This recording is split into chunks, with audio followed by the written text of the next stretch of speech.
Welcome to Cover Book Beat. I'm your host, Roger Nichols. Our guest today has triumphed over a tough early life and been transformed into a helping hand to others. Donna is now a trained speaker, a published author, a certified life coach, and personality trainer. She's also written for newspapers, magazines, websites, and for story compilation books. Donna teaches Bible studies and is on the women's leadership team at her church. After several false starts, she's been happily married for 36 years to her husband, Denver. Together they have 8 children, 14 grandchildren, and 6 great-grandchildren. She says her happy places are her family, traveling, gourmet cooking, and playing with her dog, Penny. She's here today to discuss her book, How the Woman at the Well Became the Well Woman, which tells her story of triumph over tragedy. We're very pleased to welcome Donna Rhodes. Good morning. Good morning. Thank you so much for having me. First, I've got to congratulate you on the title, which is one of the cleverest I've seen in a long time. How long did it take you to come up with that? Oh, it took me the entire amount of time it took me to write the book, about 12 years. And I want to ask something about the introduction. I've not heard the term personality trainer. Can you tell me a little bit about what that is? Sure. So I help people identify their personalities, and there are 4 different categories that I work with. So it's a popular personality, a powerful one, a peaceful one, and a perfect one. Oh, perfect, okay. not meaning they're perfect, but they like things done in a certain way. And then I help them understand how they relate to themselves and the world around them according to who they are. So you're helping people in multiple ways, I can tell. Yes.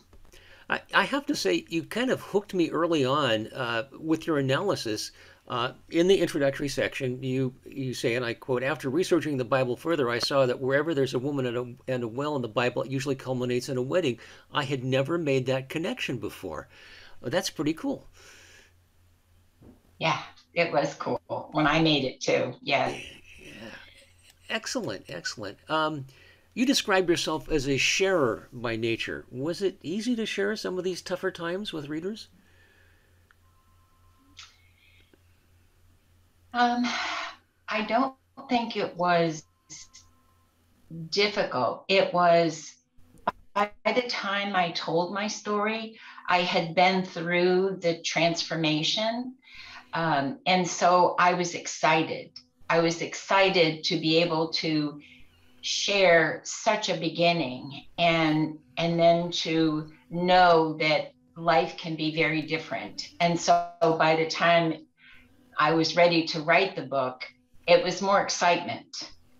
Well, that's good because it doesn't feel, there's emotion there, but it doesn't feel destructive emotion. It's maybe positive, recalling things, processing them, dealing with them, and Right. it's extraordinary to have a glimpse into a life like yours for people who didn't live that life. So thank you for sharing that part of this. And like the woman at the well, for people who have not read the book or understand, this tells your story. You were taken away by the state, lived in foster care, bounced around, and felt like you were trapped and had to get out and made some bad choices in marriages. But fortunately, it wasn't 5 of them like the woman at the well. So Right. you were evolving. Did you feel like you were in a trap when you were young? I felt like I was out of control. I Hmm. didn't have any say. I didn't have a voice. I was being led where I didn't want to go by people who I didn't want to be with. Hmm. So it was just a total lack of control over anything that was happening in my life. I didn't want to be where I wanted home. I didn't understand why I couldn't go home. And at that time in the 50s and 60s, there was the conversations that we can have now is, I think, far more open. People are far more open and wanting to talk, and where kids were more just kind of not heard, seen but not heard. Hmm. Uh, And so that was a kind of a difficult time. And also, my family of origin was so dysfunctional that when I went into my foster home, which was middle America, there was such a gap there that I didn't know how to process it. Yeah, and that comes through very very clearly in the book. You were one of, I believe, it was 10 children that were split up among various foster homes. And you had several different foster homes with very different kinds of people involved in that. And it seemed like you were constantly making adjustments or trying to. Always, Yeah. Yeah. always for survival. hmm and at least one of them. Let me see. I take notes when I read the book, and I'm scrolling over through my notes here. You mentioned that it's a quote from your book. It says, "It seemed my entire existence revolved around Sue's moods, madness, and desire to shape me into her idea of a perfect child." This is one of your foster parents. And the one that I spent 8 years with. So that was a long time. And she was how things looked was very important to her. And so on the outside, we looked kind of normal, but on the inside, there was so much chaos. She was definitely had personality disorder. She was bipolar, and he was a closet alcoholic. And so there was a lot going on between them before I ever entered the picture. And And they had never had children.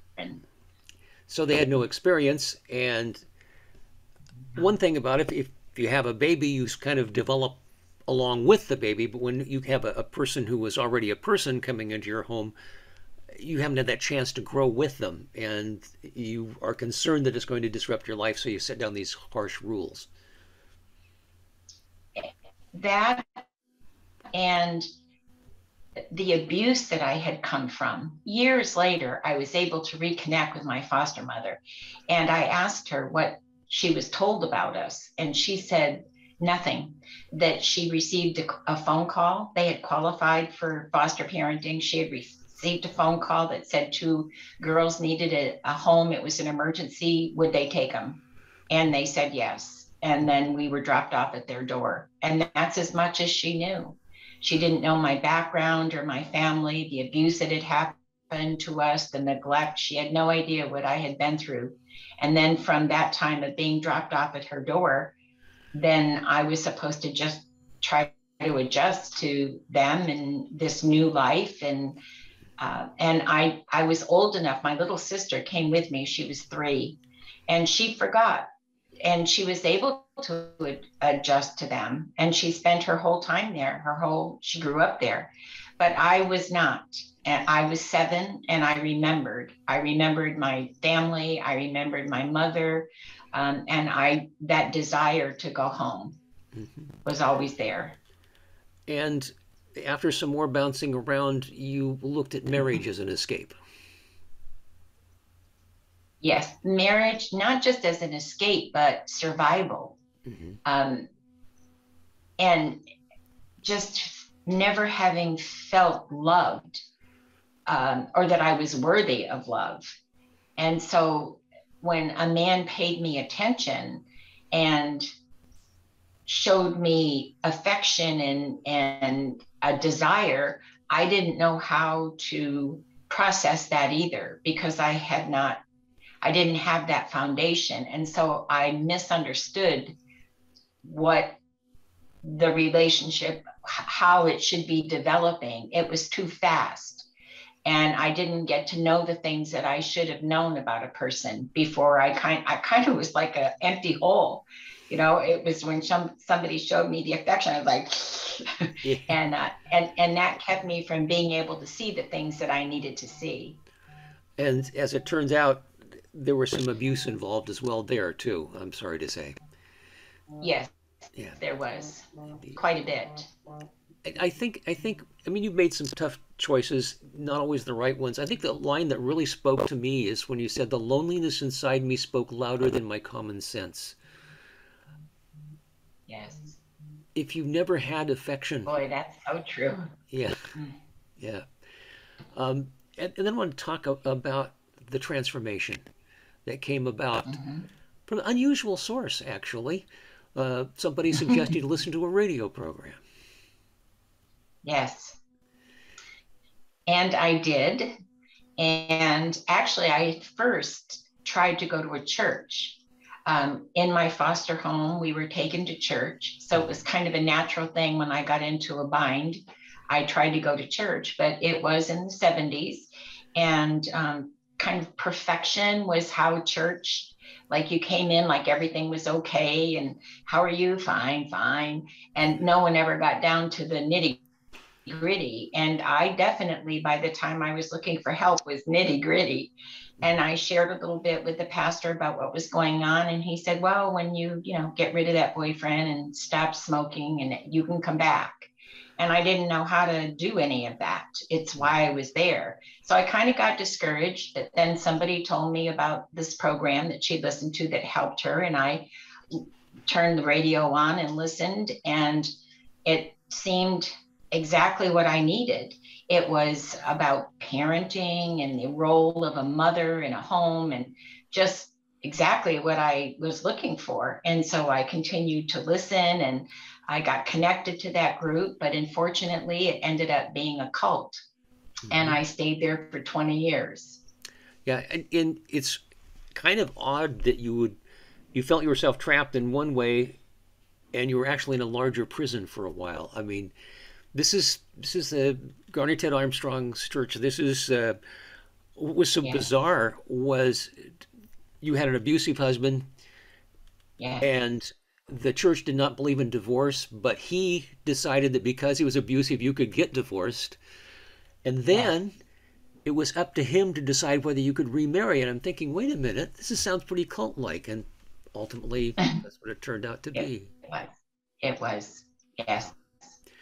But the thing that came out of that is this amazing contact with Denver. And Yeah. he and you and he together have had this wonderful life together. How was that felt after all those years?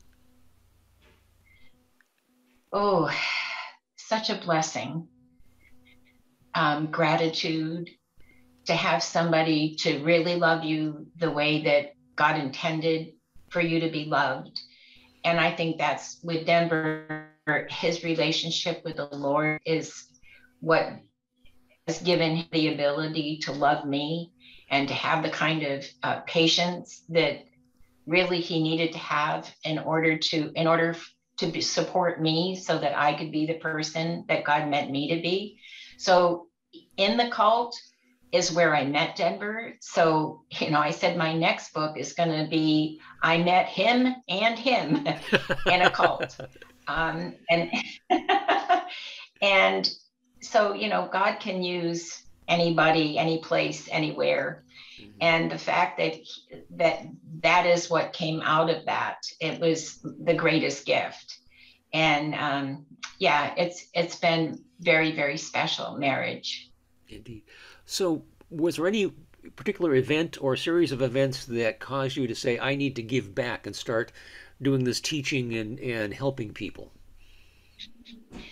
Definitely, as I shared my story with women, my friends and so forth, and they would say, you need to write a book, you need to.